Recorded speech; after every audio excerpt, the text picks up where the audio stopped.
Hello guys, আজকে বিলে মাছ মারা যাইতেছি। আজকে বিল পুরা রাইনিসাম চিন্তা ভাবনা করছি। বিল আর বেশি দূরে নাই, চলে আসছি। এই যে আস্তে ধীরে যাইতেছি। আমার সামনে আমার বন্ধুরা দাঁড়িয়ে আছে, তাদেরকে নিয়ে একসাথে আমরা হিঁচি মাছ মারমু। আমার টিম মেম্বারই ধরতে পারেন তারা। আপনারা ধৈর্য ধরে ভিডিওটা পুরাটা দেখবেন, কি হয় সামনে। না দেখলে তো কিছুই বুঝবেন না। ওই যে দেখেন আমার বন্ধুরা ওইখানে, আমার ভাই বন্ধু যাই বলেন, তারা আর কি দাঁড়িয়ে আছে। মাছ মারবো একসাথে সবাই মিলে।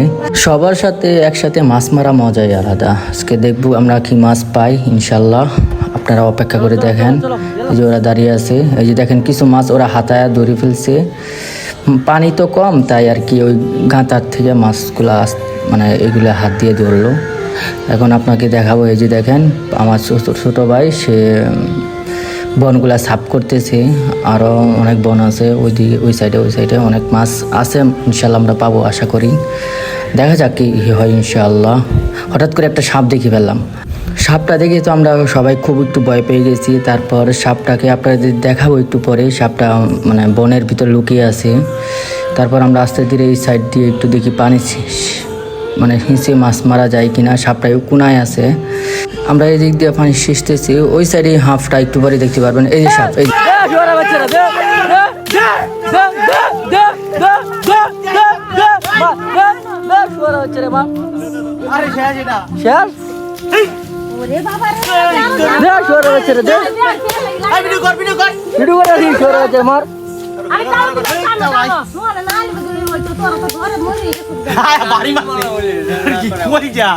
আমরা এক ঘন্টা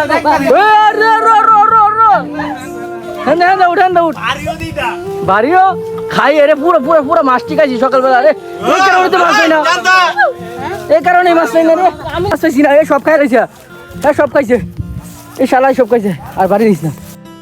এই সাপটা পুরা মাছগুলো খেয়ে ফেলছে। দেখেন তার পেটে শুধু মাছই, বুঝছেন। সকাল থেকে একটা মাছ আর পাইলাম না, পরে আর পুরা মাছগুলো ওই খেয়ে ফেলছে। এখন আমরা এই সাপটাকে দেখি, আমরা বাড়ির দিকে নিয়ে যাব। বাড়ির দিকে গিয়ে আমরা সবাইকে দেখাবো আর কি সাপটা যে কত বড় একটা সাপ মারছি আমরা, যে মাছ মারতে এসে। এখন সবাইকে দেখাবো। দেখেন কত মানুষ হয়, আপনারা এটাও দেখবেন। দেখেন কত মানুষ হয়েছে। যখন রাস্তায় নিয়ে আসছি তখন মানে এই সাপটা দেখে কেউ আর কি নাম বলতে পারতেছে না। এই সাপের নাম কি, কেউ বলে দারাইশ, কেউ বলে ধুরা সাপ। এখন আপনারা একটু জানাবেন যে এই সাপের নাম কি, একটু কমেন্ট করে শেয়ার করে বা কমেন্ট করে একটু জানাবেন যে এই সাপের নাম কি হতে পারে। এখন এই সাপটাকে আমরা নিয়ে যাব, এখান থেকে নিয়ে এটাকে খাদাবো।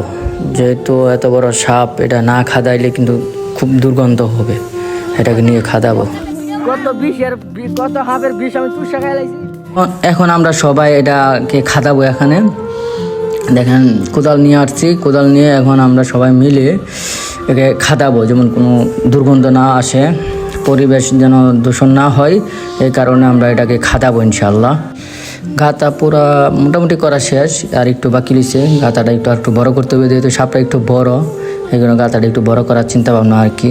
এই সাপটা দেখছেন কত বড় সাপ, মাই গড। সাপটা ওজন আছে অনেক। সকাল থেকে তো পুরো মাছ ওই সাপে খেয়ে ফেলছে, খাদায় ফেলবে এখনই।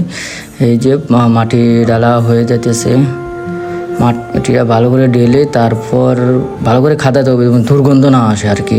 পরিবেশ নষ্ট হলে তো আমাদেরই মনে করেন গন্ধ আসবে আমাদের নাকের মাঝে। এদিক দিয়ে মানুষ অনেক চলাফেরা করে। ভালো করে খাদানো শেষ। এখন আমরা সবাই মিলে চলে যাব ইনশাল্লাহ। সবাইকে দেখালাম, সবাই একটু লাইক কমেন্ট করে দিয়েন, যেন আমরা আরও পরবর্তী ভালো ভালো ভিডিও দিতে পারি আপনাদেরকে ইনশাল্লাহ।